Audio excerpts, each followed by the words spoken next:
বাংলাদেশের ইতিহাসে সাম্প্রতিক সময়ে সবচেয়ে বেশি উচ্চারিত শব্দগুলোর একটি হলো মব, আর একটি সংস্কার।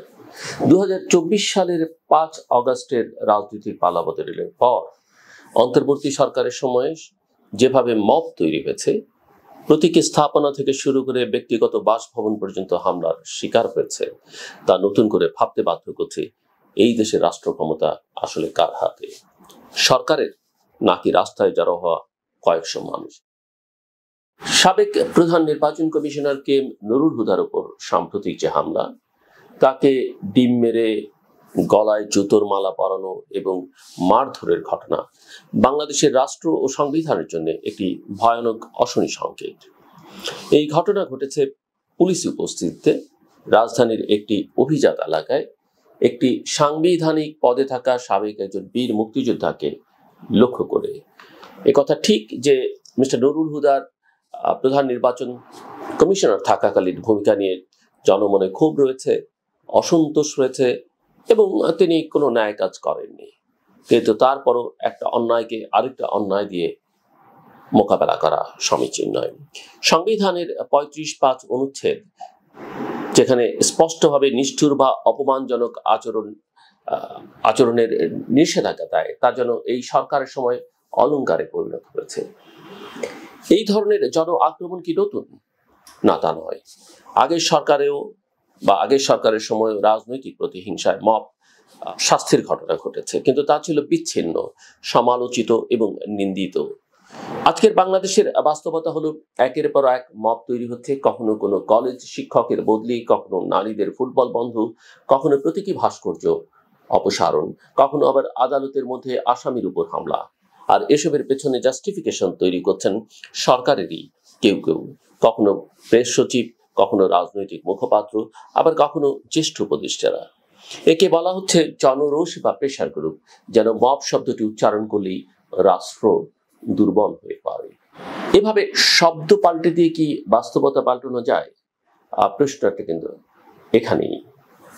যে সরকার সেনাবাহিনীকে মাঠে রেখেছে, যে সরকার নিজেই বলছে আইন শৃঙ্খলার প্রশ্নে জিরো টলারেন্স, সেই সরকারের শাসনামলে যদি দিনের পর দিন একের পর এক মব তৈরি হয়, কেউ গর্ব করে বলেন আমরাই তো চাপ দিয়ে কাজ আদায় করছি, তাহলে আইন, আদালত, রাষ্ট্রীয় প্রক্রিয়া সবই তো অর্থহীন হয়ে পড়ে নাকি? সাবেক সিসির উপর হামলার ঘটনা যদি ভিডিওতে না আসতো, মিডিয়ায় না আসতো, তাহলে কি একজনও গ্রেপ্তার হতো? যাকে গ্রেপ্তার দেখানো হয়েছে তিনিও জামিনে বেরিয়ে যাবেন এবং এ বিষয়টি নতুন ইস্যুর ভিড়ে হারিয়ে যাবে। এটাই বাংলাদেশের বাস্তবতা। আরেকটা বড় প্রশ্ন, সরকার কি আসলেই মব ঠেকাতে চায়, নাকি তারাও মবকে ভয় পায়, অথবা মবকে উস্কানি দেয়, অথবা মবের সাহায্যে কিছু সমস্যা শর্টকাটে সমাধান করে ফেলতে চায়? বিশেষজ্ঞদের মতে অনেক মব ঘটনাতেই সরকার চাইলেই প্রতিরোধ করতে পারত।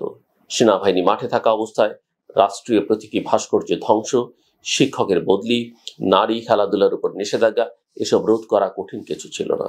তাহলে কেন কিছুই করা হলো না? এই প্রশ্নটা আমি তুললাম, এই প্রশ্নটা শুধু প্রশাসনিক অক্ষমতা নয়, রাজনৈতিক সদিচ্ছারও একটা বড় ঘাটতি। মবকে জনরোষ হিসেবে গ্রহণযোগ্যতা দেওয়ার মানে দাঁড়ায় আপনি বিচার ব্যবস্থার বাইরে একটা সন্ত্রাসী সংস্কৃতি তৈরি করছেন।